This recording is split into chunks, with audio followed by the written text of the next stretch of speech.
Olá, boa noite. 4 mortes provocadas pelo coronavírus em menos de 24 horas aqui no Espírito Santo.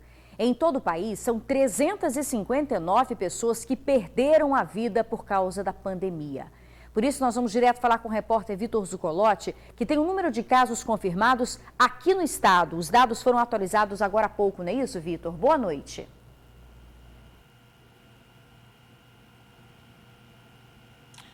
Boa noite, Isabela. Boa noite a todos que nos acompanham. É isso mesmo, já são 15 novos casos confirmados em 24 horas. Com isso, o número aumentou para 154 casos confirmados no Espírito Santo.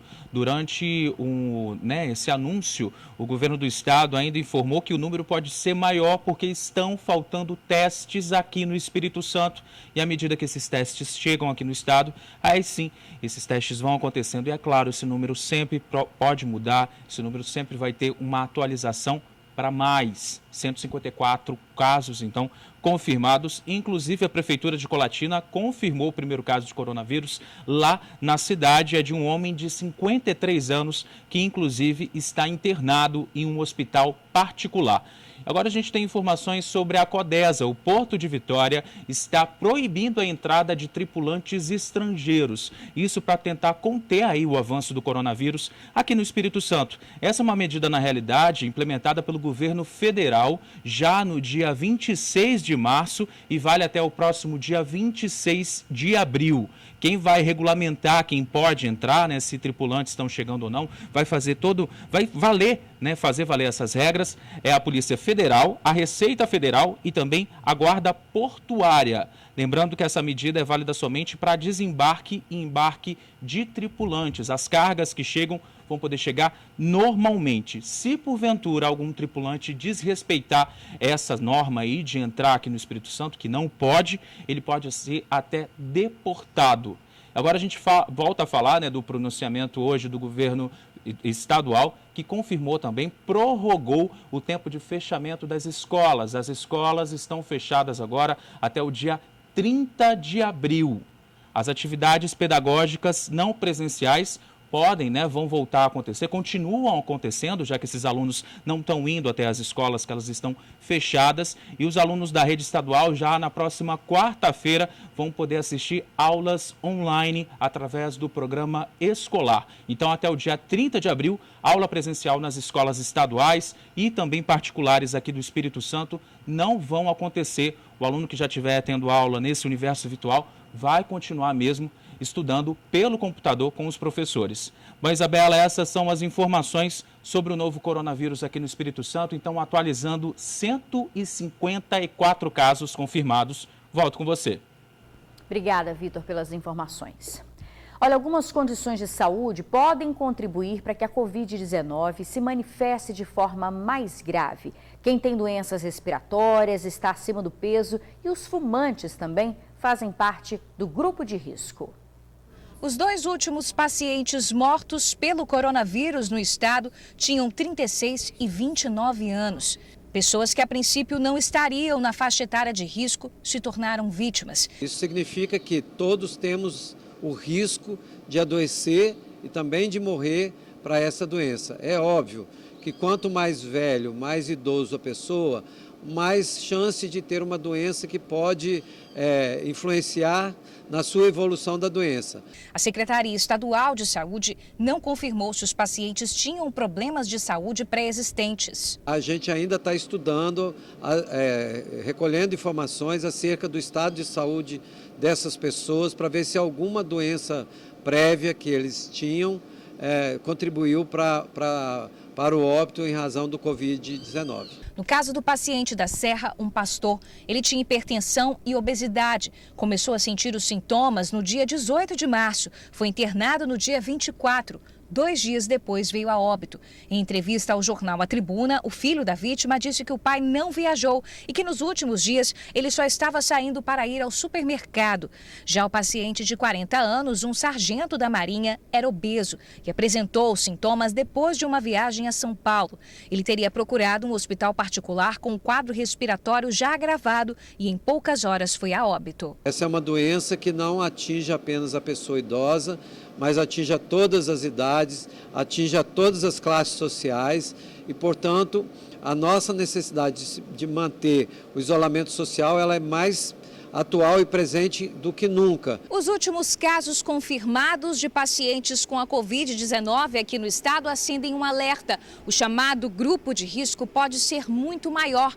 Condições pré-existentes, além das doenças respiratórias e do fator idade, podem fazer com que a doença se manifeste de maneira muito mais grave, como, por exemplo, pacientes com hipertensão, fumantes, diabéticos, com sobrepeso e obesos. A obesidade é um grande fator de risco, a gente tem que levar ele a sério, altera a imunidade, altera a resposta a antibiótico. A gente não está falando que a pessoa que é obesa deva ser discriminada, nem nada disso. Ao contrário, ela é uma pessoa que precisa de ajuda, porque se ela tiver qualquer doença, vai ser muito mais difícil da gente conseguir manejar esse paciente por conta da obesidade. Para os jovens que não apresentam nenhum tipo de problema de saúde, vale o alerta para o comportamento e hábitos, como a má alimentação e o uso regular de drogas, álcool e cigarro. O cigarro, fundamentalmente, para qualquer idade, seja o jovem, seja o idoso.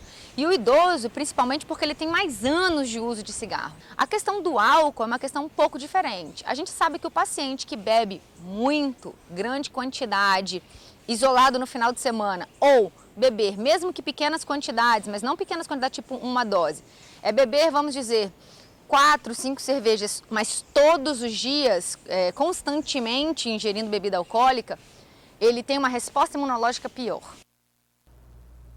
A partir de segunda-feira, algumas lojas vão voltar a funcionar. São lojas de material de construção, oficinas mecânicas e lojas que vendem chocolate para a Páscoa. O seu Helder é dono deste material de construção em Vila Velha. Não abriu as portas após o decreto para fechamento do comércio no estado. Mas a falta de arrecadação apertou o orçamento. E ele está atendendo os clientes na porta da loja desde a última quarta-feira. Que dentro do mês de março foram, acho que 7 dias, né? Uns 30%, 40% de prejuízo. Zero de fluxo de caixa. E agora, pensando para o resto do mês, eu não sei. Eu estou imaginando aí... Quer dizer, como a gente também está voltando na segunda-feira, a minha análise, uma volta, sei lá, de 70%. Nesta loja de chocolates, o prejuízo chegou a 50% e a saída foi apostar nas entregas por delivery. A primeira quinzena de março foi bem legal para a gente, com faturamento bem explorado. E a gente viu esse faturamento cair 80% na segunda quinzena. Então foi algo bem desagradável, digamos assim, em termos econômicos, mas a gente entende que não é um problema da Lugano, é um problema mundial, é um problema global. Apesar do momento difícil que todo o comércio está passando, materiais de construção, lojas de chocolate de segmento automotivo vão poder reabrir as portas e atender os clientes, com exceção das lojas que ficam nos shoppings, que continuam fechados. A medida passa a valer a partir de segunda-feira. A abertura dos estabelecimentos será de 10 da manhã às 4 da tarde. O anúncio foi feito pelo governador Renato Casagrande. Nós combinamos com a indústria da construção civil de que o serviço começará às 8h30 da manhã e vai até às 18 horas. Também, geralmente, o trabalhador da indústria, ele inicia suas atividades às 7 horas da manhã, meia hora menos de trabalho, mas nessa hora nós estamos pedindo para que haja desconcentração do sistema de transporte coletivo.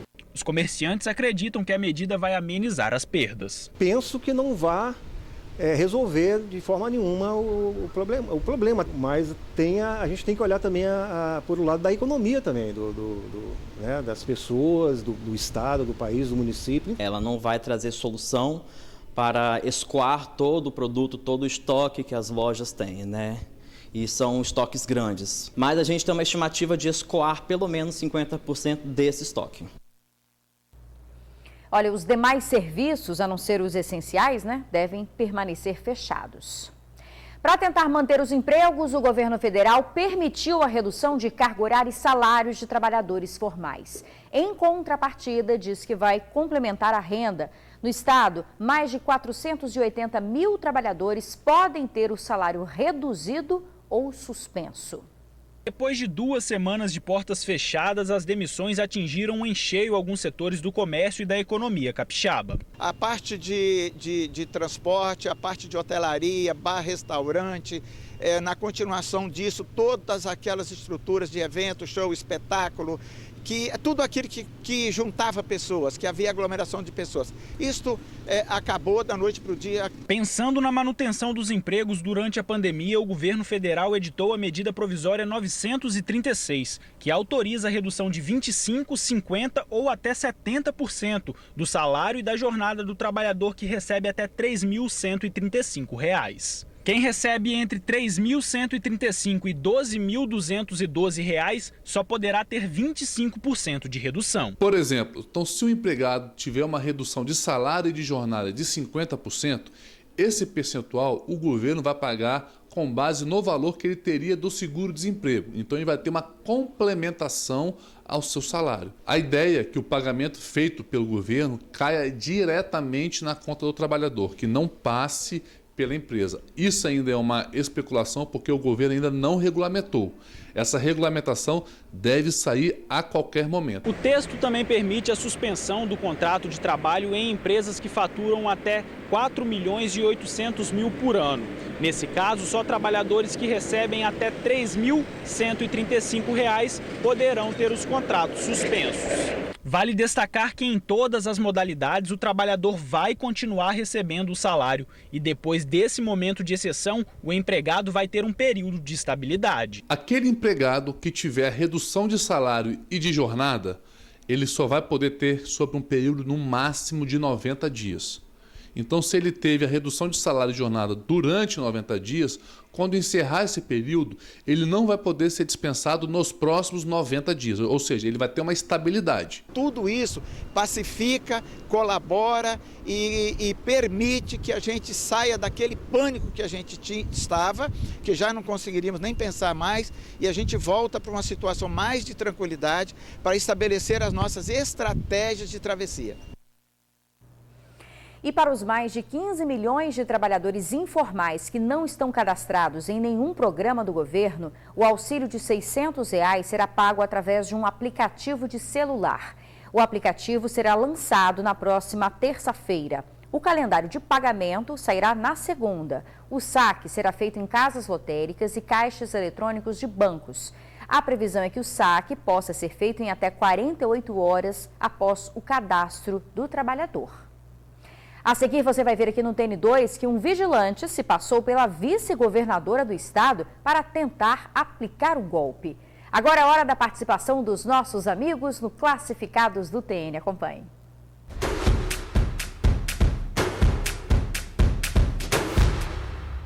Meu nome é Roberta, moro aqui em Terra Vermelha, trabalho na Praia da Costa com empadinhas, mas não estou podendo sair de casa para ir para a praia, então coloquei empadas aqui para vender na minha casa. Tem algumas aqui assadas já e outras aqui que tá para assar. Peço que vocês me ajudem a divulgar esse vídeo para as pessoas aqui de Terra Vermelha poder vir comprar minhas empadinhas, me ajudar na renda. Como não tá podendo sair de casa, eu preciso trabalhar, mas não tem aonde. Então que aqui em casa tem empadinha fresquinha, quentinha todos os dias.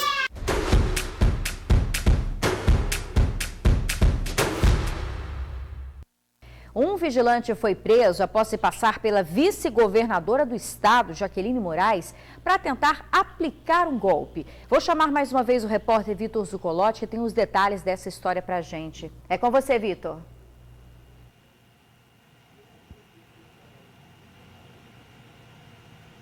Então, Isabela, esse vigilante, ele tem 38 anos e é lá de São Mateus. Ele utilizava aquele aplicativo de conversa, WhatsApp, para poder se passar pela vice-governadora para tentar arranjar um cargo comissionado para uma mulher. E ele conversava com o superintendente regional de educação lá da região de São Mateus. Um detalhe é que ele já trabalhou ali na Superintendência Regional de Educação, lá no município, e por conta disso teve uma facilidade para conseguir esse número de telefone aí do superintendente, né, do responsável pela situação lá na região.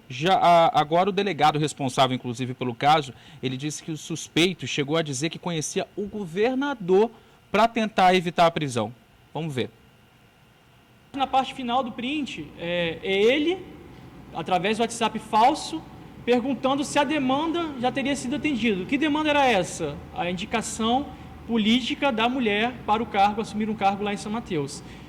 Na verdade, aí é como se fosse uma assessora da vice-governadora, nesse momento. Mas antes, em outras partes da conversa, ele se passou pela própria vice-governadora. Mesmo assim, diante de todas as provas apresentadas, ele negou o fato, mas, na data de ontem, concluímos o inquérito policial, indiciando-o pelo crime de estelionato, considerando que o depoimento dele estava totalmente contraditório às provas que a gente tinha juntado no inquérito policial. Meus policiais, durante o cumprimento de busca e apreensão, relataram, ficaram até surpresos, que o vigilante disse que conhecia, inclusive, o governador do estado do Espírito Santo, que mandava mensagem para eles via WhatsApp. Obviamente, a gente não tem como comprovar isso, mas até diante da polícia, ele tentou ali utilizar, né, de que conhecia, que tinha alguma influência, para demover a gente da ideia de investigação, mas isso não adianta, porque as provas estão nos autos do inquérito, o crime foi cometido e ele vai responder criminalmente agora.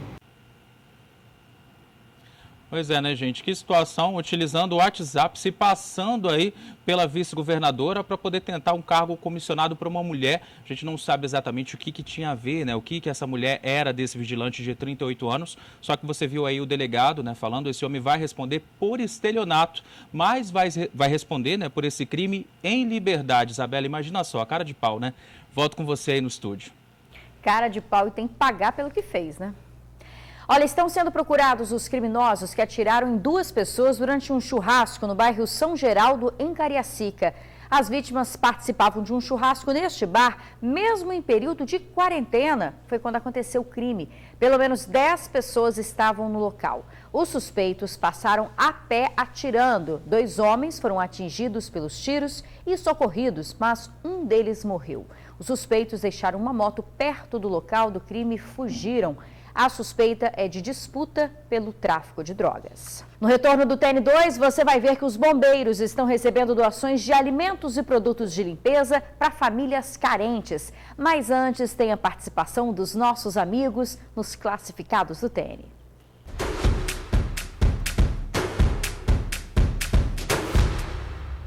Ei, pessoal, eu sou a Eldinha, eu trabalho com artesanatos com bordados. Aqui estão os meus bordados. Eu trabalho com caderneta de vacinação, trabalho com fraldas para bebês, paninho de boca, fralda, toalha fralda. Faço costura criativa como faixa soneca, almofadinha de pescoço, saquinhos plastificados para levar para creche. E trabalho com toalhas de banho e de rosto, tudo personalizado e bordado.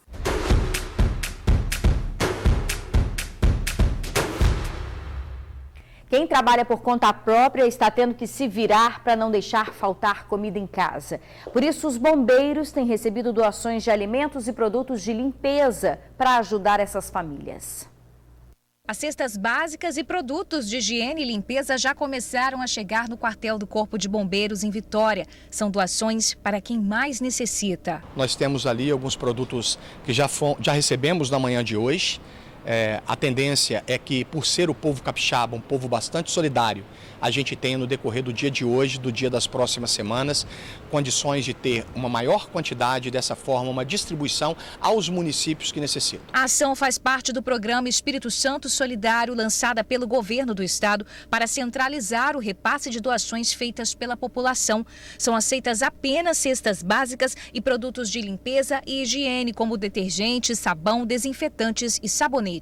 Ao todo, 17 bases operacionais do Corpo de Bombeiros vão receber as doações. Os produtos vão ser entregues pela Defesa Civil a famílias carentes cadastradas em programas sociais das prefeituras de cada município. Qualquer quartel do Corpo de Bombeiros, você pode chegar, fazer entrega da sua cesta básica, da sua cesta de higiene e de limpeza. As prefeituras que compõem os 78 municípios do estado do Espírito Santo têm o cadastramento das pessoas carentes que necessitam da nossa ajuda nesse momento, do nosso gesto e da nossa ação de solidariedade, para que ela possa, então, de posse desse material, ter condições dignas de permanecer em casa nesse momento de isolamento social. Além disso, o governo passa a aceitar também doações em dinheiro para ajudar no combate ao novo coronavírus. Nós funcionamos das 8 às 20 horas para recebimento nos quartéis do Corpo de Bombeiros ao longo do estado do Espírito Santo. Olha, outras informações sobre como doar estão disponíveis no site coronavírus.es.gov.br. E a gente fica por aqui, muito obrigada pela companhia, um ótimo final de semana. Aproveite essas horas livres com a sua família. Outras informações agora no SBT Brasil e amanhã não tem nenhum que é 12:30, lembrando, viu? Boa noite, até segunda-feira.